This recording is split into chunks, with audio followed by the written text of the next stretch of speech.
Fala, galerinha do oitavo ano, tudo bem? Sou o professor Roberto Falcione, novamente, e com o professor Lucas. Sejam todos bem-vindos, em nome da Secretaria de Educação, para mais uma aula de História. Antes, vocês têm dois recados bem importantes para passar para vocês. Antes, nós tínhamos aquele link da presença, né, no sistema do Classroom, não há mais. Agora, a atividade obrigatória é que dá a presença para vocês. Agora, poxa, nós temos uns alunos no Paraná que assistem as aulas pela televisão, vão lá no colégio pegar o material impresso.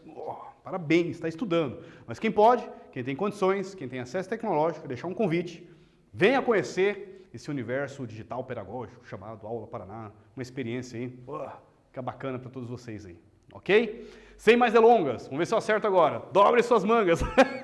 Boa, acertei. Aperte os cintos, segura a poltrona, embarque nessa. Eu vou apresentar para vocês os objetivos da nossa aula. Identificar as principais características da Conferência de Berlim. Opa, foi mal, apertei o botão errado aqui. Reconhecer a conferência como acordos bilaterais e não como motivo da partilha da África. Esse é o principal ponto aí da nossa aula. Da aula passada, resistência africana, rebelião Ashanti, Yazantewa, né? A rainha mãe, rainha guerreira. Alemães, portugueses e espanhóis na África. Fechamos a 88. Na aula de hoje, o que é essa Conferência de Berlim? Os acordos e interesses europeus da conferência, os motivos que levaram à realização da Conferência de Berlim, não em Berlim, de Berlim. Então, o principal ponto é que a gente coloca assim, a Conferência de Berlim, e eu confesso para vocês que eu já tomei essa decisão pedagógica errada, né? De colocar que a Conferência de Berlim foi o motivo da partilha da África. O que nós temos hoje, e a minha proposta, junto com o professor Boulos, junto com outros referenciais, é que, na verdade, a Conferência de Berlim não é a divisão da partilha da África. Na verdade, ela é uma conferência que limitou-se a colocar os acordos bilaterais, como que ficaria a apresentação dos interesses de cada potência europeia, né? Bélgica, Alemanha, Inglaterra, Itália, França, enfim. As potências que participaram da Conferência de Berlim, mas ela não representa a partilha da África. A partilha da África é um evento posterior, um processo que acontece depois da Conferência de Berlim. E não a Conferência de Berlim está sendo aquele checkmate que está dividindo a partilha, dividindo as fronteiras artificiais da África. Inclusive, essa é a próxima aula, não percam. Fronteiras artificiais da Conferência de Berlim. Fronteiras artificiais do imperialismo do século XIX. Muito interessante. Não percam a próxima aula. Vamos lá? Agora vocês são os nossos historiadores da aula. Eu ia falar os objetivos. Vocês são os historiadores da nossa aula. Vou fazer esse convite para todos vocês, os historiadores ativos da nossa aula. Embarque nessa aí. Me ajudem aí, galerinha do oitavo ano. Você saberia dizer a que se refere essa imagem? Uma reunião, professor? Boa. Não é almoço, né? Não. Um mapa lá em cima, né, professor? Nem eu tinha visto essa. Boa. Professor, é um monólogo, você está falando sozinho, desculpa.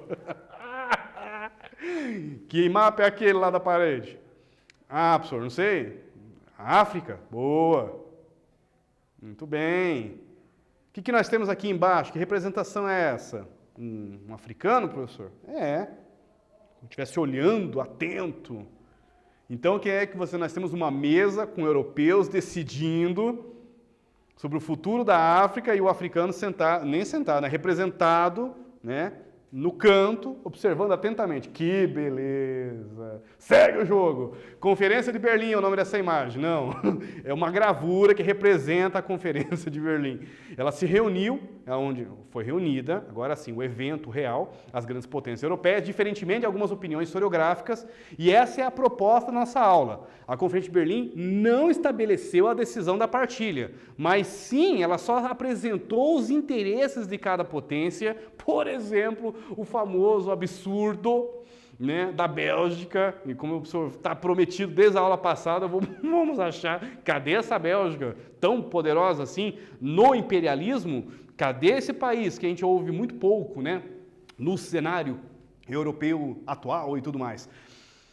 A Bélgica transformou o Congo numa propriedade do rei Leopoldo II, chamado Estado Livre, ironicamente livre, do Congo. Que absurdo, professor.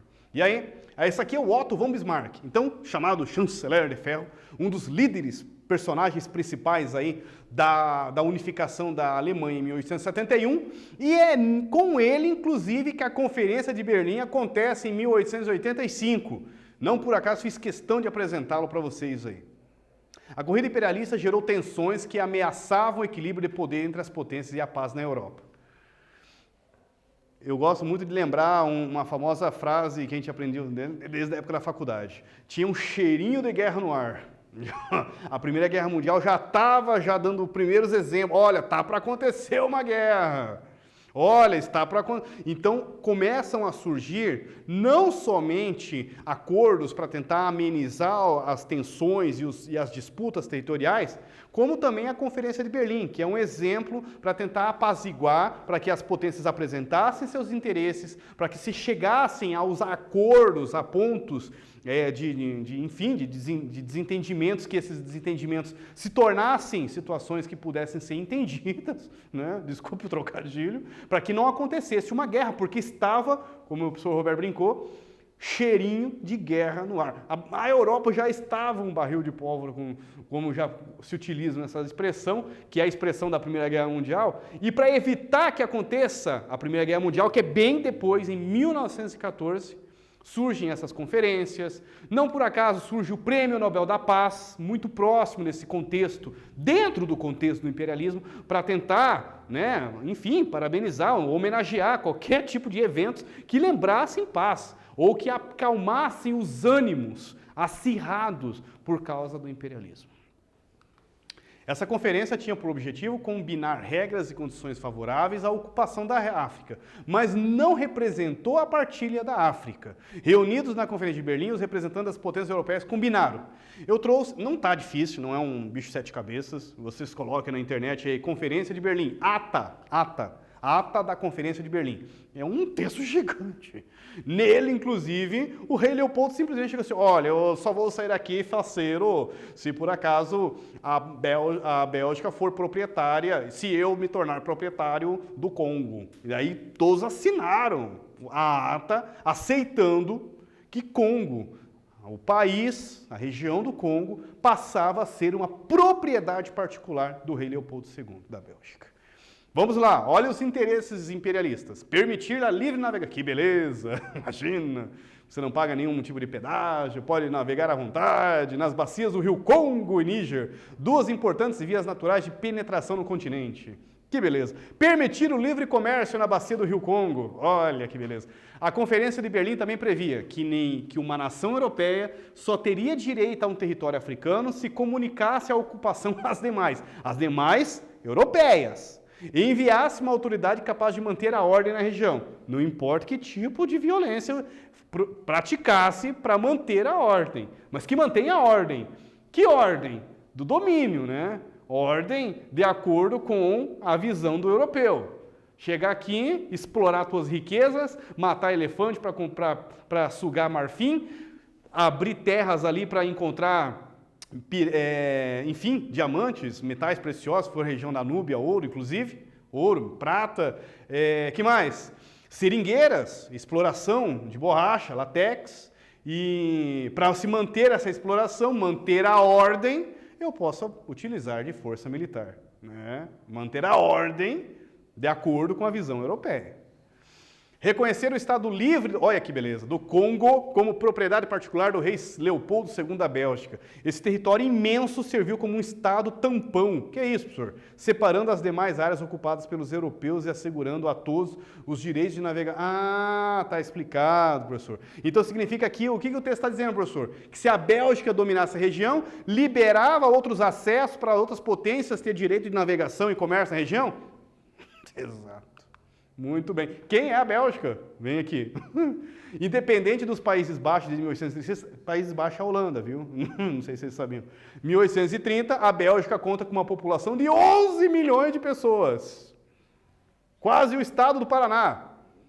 Se duvidar, quase o tamanho também, né? Não consegui encontrar nenhuma questão territorial que eu pudesse ter uma ideia. Aqui, ó, entre a França, entre a Alemanha... O Márcio junto comigo aqui no estúdio, dando aquele foco com o dedinho pro professor Roberto aqui, ó. Aqui seria a Alemanha. Isso aqui é um mapa atual. Esse vermelho é a Bélgica. Aqui está a Alemanha, a França, desculpe, inclusive a Itália embaixo. Aqui a Alemanha. Na fronteira com França e Alemanha, nós temos o que nós chamamos da Bélgica, o país da Bélgica. Um dos maiores índices de desenvolvimento humano, IDH, 0,919, é altíssimo isso, a nível mundial. Para vocês terem uma ideia. Da onde que vem esse recurso, da onde que vem esse desenvolvimento? Da onde, pessoal? É com vocês. Na Conferência de Berlim, um dos itens do acordo previa reconhecer o Estado Livre do Congo como propriedade particular do rei Leopoldo II da Bélgica. Como poderíamos relacionar o imperialismo do século XIX com um alto desenvolvimento belga nos dias atuais? Será que tem alguma relação? Daqui a pouquinho nós voltamos. Corrigimos juntos. Combinadinho?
Voltei. Vamos corrigir juntos? Vamos, professor. Mas primeiro deixa eu apresentar mais uma coisa. Olha o tamanho da Bélgica. Claro que a galera do estúdio deu uma ajuda para mim aqui, né? Menor que Portugal, olha isso. 11 milhões a população do Paraná dentro da Bélgica. Fizemos uns cálculos aqui, está em 30 milhões de metros quadrados. 30 mil metros quadrados. O Paraná tem 200 mil metros quadrados. Dá para caber 6 Bélgicas no Paraná, para vocês terem uma ideia do tamanho que é a Bélgica. Acho que agora ficou bem claro para nós aqui. Ok, galerinha? Com o índice de desenvolvimento humano mais elevado do mundo. Que relação nós podemos colocar, professor, com o imperialismo do século XIX?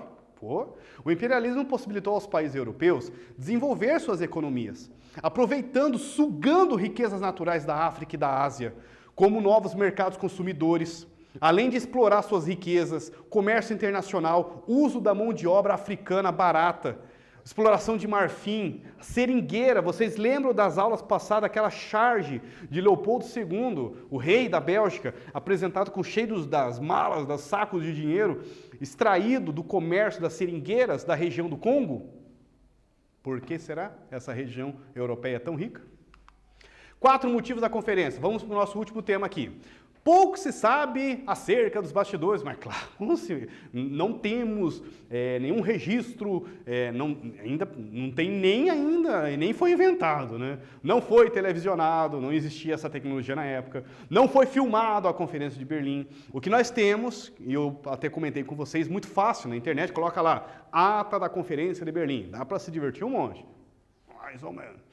E você pega o documento, você analisa como que aconteceu, aparecem os interesses da França, da Inglaterra, da Espanha, de Portugal, da Alemanha, que está presidindo, inclusive, a conferência em Berlim, não por acaso, né? Da Bélgica, um dos absurdos que eu fiz questão de focar, o Leopoldo II se apresentando o seu interesse de ser proprietário, é propriedade, viu? Não é nem soberania. Logo depois se tornou, mas a primeira proposta é ser propriedade do rei Leopoldo II. Daí o nosso foco é entender os motivos que levaram então à conferência. Então vamos lá. Pouco se sabe o que aconteceu dentro da diplomacia, o que aconteceu no dia da sala. Nós temos a ata, mas o que realmente aconteceu na reunião é difícil saber. O que parece consensual, no entanto, foram os 4 motivos que levaram à realização. Segundo os historiadores, esses 4 motivos seriam: o primeiro deles, verificado na conjuntura de 1865 até a primeira metade de 1890, refere-se aos interesses do Leopoldo II. Então ficou claro o interesse da Bélgica em se ocupar da região do Congo, rica em marfim, elefantes. Quando você fala marfim, parece que esquece de onde que vem marfim, né? Do elefante, que tem que matar o elefante para arrancar o marfim, e também das seringueiras, rica nessa região de, no caso, riquezas naturais. Segundo, por sua vez, foi frustrada a corrida de Portugal por seus interesses. Esse projeto pressupunha a ligação de Angola a Moçambique, do Atlântico até o Índico, abrangendo quase toda a Zâmbia e o Zimbábue, numa só província anglo-moçambicana. Professor, por que foi frustrado e tudo mais, etc, etc. Nós sabemos que Portugal passou por um outro processo histórico, com momentos inclusive de perdas territoriais, inclusive com a independência do Brasil, fim da colônia americana brasileira, portuguesa na América, né, com a independência do Brasil em 1822. Todos esses processos históricos coloca-se que Portugal perdeu fôlego na corrida imperialista do século XIX. Terceiro motivo: o expansionismo da política francesa expresso na participação da França com a Grã-Bretanha no controle do Egito em 1879. Então, interesses tanto da França quanto da Grã-Bretanha em controlar o Egito, né? E como é que ficaria essa divisão? Quem iria dominar? E, por fim, o quarto, e não menos importante, motivo, foram os interesses em torno da livre navegação e do livre comércio. Tá, professor, explica para mim, o que é? Qualquer um pode navegar? Não precisa pagar pedágio, não precisa ter que se explicar com que funções você está usando tal rio, em qual país, em outro país africano, em outra região africana. Isso está num contexto clássico, né, do liberalismo, que vocês já estudaram nas aulas passadas, a ideia sempre da liberdade, da mão invisível do Estado, a ideia do Adam Smith, né, ou melhor, na visão francesa laissez-faire, da ideia da liberdade econômica, da liberdade comercial, e é nessa ideia clássica do liberalismo que o imperialismo se aproveita ou justifica o seu uso e a implantação de uma política expansionista de livre navegação, de livre comércio nas bacias do Rio Níger, do Zaire, manifestada de forma explícita, sobretudo pela Inglaterra. Agora eu vou apresentar para vocês que vamos analisar junto com o professor Roberto esse mapa da África do século XIX. Como que ficou a partilha depois, inclusive, da Conferência de Berlim. Então, esse mapa quase entrando já no século XX. Olhe a região da França, ocupada como colônia francesa. Cadê a belga, professor? Bem no centro. Olha o Congo aqui, o Congo livre. O absurdo. Tamanho da região do domínio belga. Britânico, professor. Vimos nas aulas passadas, falamos do Cecil Rhodes, aquele britânico que foi símbolo do imperialismo inglês, aqui na região da África do Sul. Inclusive, teve a Guerra dos Boeres, que eram nativos de origem holandesa, que tentaram se defender ou resistir à invasão inglesa na região. E o Egito, principalmente com o famoso, né, que nós comentamos aqui, o Canal de Suez, que liga o Mar Vermelho com o Mar Mediterrâneo. Espanhola. Vamos lá, vamos ver se eu não faço besteira aqui. Espanhola mais um rosinha, né? Região aqui, norte, sul, leste, oeste, noroeste da África. Correto, Maurício? E portuguesa, professor. Qual que era o sonho dos portugueses que nós comentamos na aula passada? Era ligar essa região sul da África com a parte, né, também da região sul, mas ligar as duas regiões de Zimbábue, aqui da África. Olha, Madagascar está junto com a França também, faz parte do conjunto, a ilha, né, de Madagascar. Tem algum país independente nisso, professor? Tem. Você encontra alguma coisa aqui, ó. Ok. Itália, aqui no norte, ao lado do Egito, região colônia italiana. A britânica é muito grande, né? Então, assim, o Império Britânico foi o mais poderoso junto com a francesa, né? E não por acaso essa disputa territorial dessa região, porque eles são fronteiras, né, galera? Ok? Fechou? Fechou, professor? Alemã, importante, um verdinho claro, ó, aqui ao lado da África do Sul e a parte também central da África. Ok. Vamos fazer junto? Como vimos, um dos 4 motivos que levaram à Conferência de Berlim refere-se aos interesses do rei Leopoldo, ele de novo, né, professor? Da Bélgica, em fundar, o que ele queria fundar? Um império ultramarino? Letra B, ele queria fundar um território de liberdades africanos? Se vocês eu juro que eu entro nessa câmera, eu vou parar no sofá de vocês. Letra C, uma nova capital para a Bélgica? Aham, sim, claro que não. Letra D, queria criar um acordo de livre comércio no Canal de Suez. Que absurdo! Letra A, B, C ou D? Galerinha do 8º ano? Letra, muito bem, como que você sabe, professor? Esqueceu na telecinese. Letra A, um império ultramarino, era um dos interesses que deixou claro, um dos 4 motivos, que inclusive termina com a Conferência de Berlim. Hoje, estudaram comigo, acordos e interesses, 4 motivos que levam à Conferência de Berlim. Não percam a aula que vem, vamos fechar aí essa duplinha da conferência, fronteiras artificiais, tratados bilaterais, domínios coloniais. Acabou não colocando aqui, mas, enfim, foi o professor Roberto que fez a aula. Vou trabalhar um pouco sobre o conceito de disputas, guerras étnicas da África, inclusive trazendo um pouco até a situação atual da África com esses conflitos étnicos, inclusive é o conceito correto. Enfim, que ele é real, ele é real.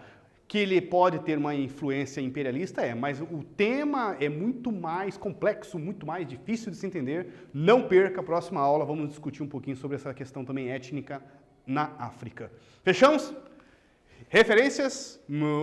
Very much. A todos vocês, galera. Fechamos aí com foco nos estudos. Força. fé no coração. Até a próxima. Valeu!